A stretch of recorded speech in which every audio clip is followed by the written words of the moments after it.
こんにちは、レウトです。今回の動画ですね、ラジコンの動画になります。ちょっと今ですね、いろいろ予定があって、予定というのはこの、WPL ジャパンのこの車両向けのカスタムパーツですね、が、これからオンシーズンになるというところもありますので、今ちょっとですね、頑張っていろいろ準備を進めていて、これからいろんなパーツが、カスタムパーツですね、が出る予定となってます。で、その中で、動画とかでもご質問いただいてたんですけれども、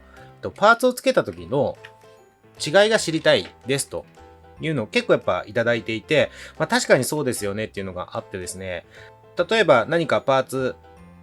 こういう変化がありますというものをつけたときに、実際に、動画でこう走ってるとこで見れるのが一番わかりやすいんじゃないかなっていうので、もちろん、その、つけている車体とつけていない車体で走らせるっていうのが、わかりやすいっていうのがあると思いますので、そのための、やっぱり車体が必要になるっていうのがありまして、で、その車体もですね、こう見た目の話にはなるんですけれども、未塗装でそのままの車体っていうのも、これはもう個人的な話なんですけど、ちょっと、寂しいなっていうのがあったんで、カスタムパーツを取り付けて、テストしたりとか、あとは比較をしたりとか、そのための車両っていうのをいくつか、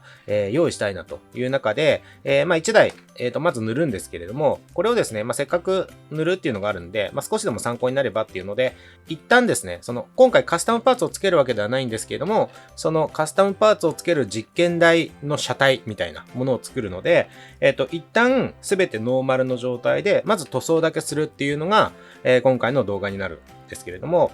それをですね、ご紹介させていただければと思います。というわけで、基本的には走りに影響が出るようなカスタムはしないんですけれども、今回やる内容としては、これを全塗装するんですけれども、ちょっと、この C14 って、見た目の特徴としては、このベッドの部分ですよね。この荷台の部分が、もう、実写で言うと、かなりコンペティションな、こう競技向けの、この見た目になってると思うんですけれども、これ、全然普通の荷台じゃないですもんね。もう本当に、いわゆるロッククローリングっていう競技向けのカスタムをされたような見た目になってますので、これを活かしたような形で、ちょっとこう、競技車両っぽいような感じにしてみたいかなと思ってます。で、そのために、まず1個大きめの変更のポイントとしては、ここをこう切って、ドアのところですね。よく実写のロッククローリングのやつで見かけると思うんですけど、ここを切って、こう身を乗り出しやすくするような感じになってたり、車体によってはドアの開閉をもうしないようにしちゃって、ここをちょっと開口して、直接ですね、ドアを開けずに乗り降りしちゃうような、カスタム車両もあると思うんですけど、そんなような雰囲気に、していこうかなと。あとは、ここですね、このバンパーをちょっと見た目を、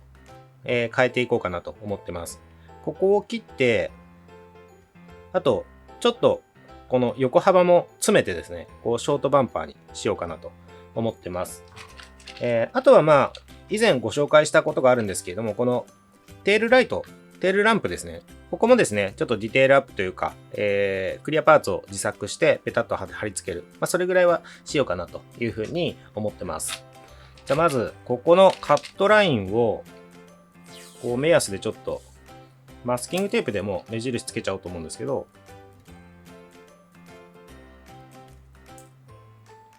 この辺ですかね。こんな感じで、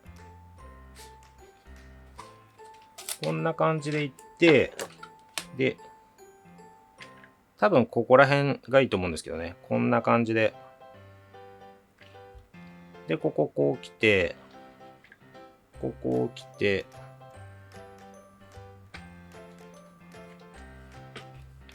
で、こんな感じですかね。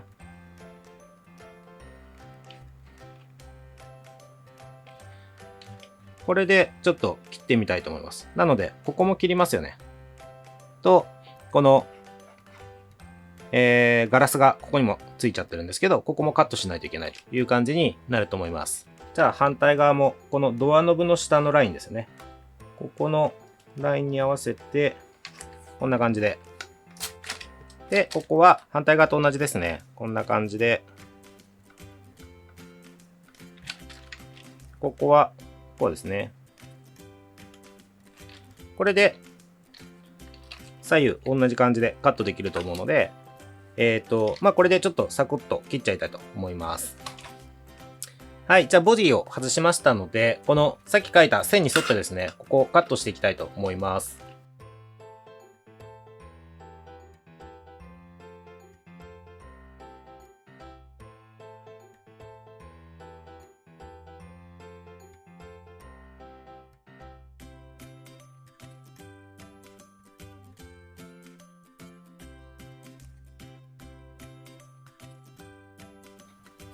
はい、これである程度カットライン入れたんで、これで多分もう曲げていけば、グニグニってやれば外れると思うんですけど、こんな感じですね。こっちもいけると思います。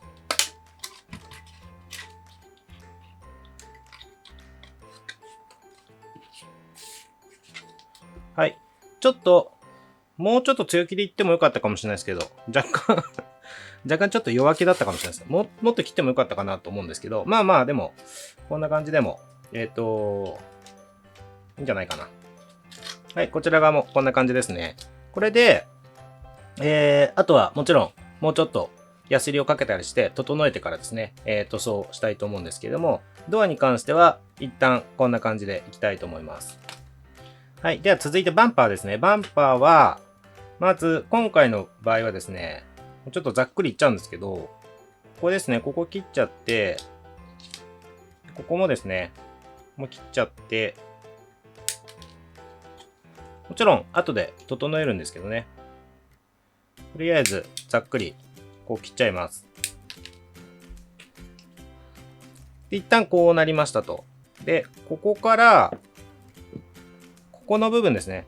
このフォグランプを埋めるための穴が開いてると思うんですけど、ここの成形の内側ぐらい、ここを目安にもうまっすぐピューッと切っちゃおうと思います。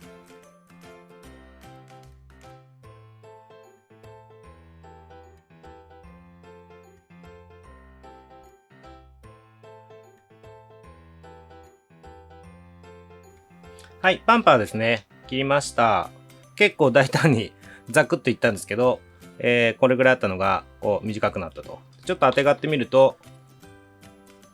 こんな感じですね。だいぶさっぱりしちゃうんですけど、こんな感じになりそうです。はい。では、あとはですね、このカットしたところをきれいに整えながら、あとここもちょっと横、このままだとこう思いっきり隙間が空いちゃってるんで、ここもちょっと何か、プラ板か何かでこう埋めて処理をしたいと思います。はい。というわけで、ある程度ですね、その後、整えた、だけといえば整えただけなんですけど、ここですね。ここをカットして、ある程度綺麗にしましたと。さらに、このバンパーのところですね。ここ横をカットしたんですけど、ここに、隙間、カットした分当然隙間が空いてしまうので、その空洞になってるままではちょっと見栄えが良くないので、ここをプラ板で、形合わせてですね、埋めましたと。反対側もこんな感じですね。こんな感じで埋めましたというところまで来ました。で、あとは、ここもですね、今回はちょっと埋めようかなと思っているので、もう、このサイドステップのところは取り付けて、ネジもここ止めて、で、さらに、後で緩まないように瞬間接着剤で留めつつ、さらに今、1回目のパテ盛りですね。他も含めて、この C14 の場合はこの辺りも引けがあるので、この辺りもですね、そこを軽く埋めるような感じで、1回目のパテ盛りをしてあります。で、これで1回整えてですね、また、この辺りは特に穴が深いので、もう1回、パテを持って、で、また整えてっていうのを、ちょっと、もう1回か2回ぐらい繰り返すような形にはなると思うんですけれども、一旦ここまでですね、できましたので、今回の動画では以上という風にしたいかなと思ってます。で、次の動画でですね、ここにサーフェーサーを吹いて、色を塗ってっていうところまで、さらにできれば、デカールですね。オリジナルデカールを作ろうと今回思ってるので、それを貼り付けるところまでいけたらいいなと思ってます。ちょっとわかんないですけどね。いけるかその計画通りにそこまでうまくいくかはわかんないんですけども、一応予定としてはそんな風に考えてます。はい。では今回の動画以上ですね。今回もご視聴いただきましてありがとうございました。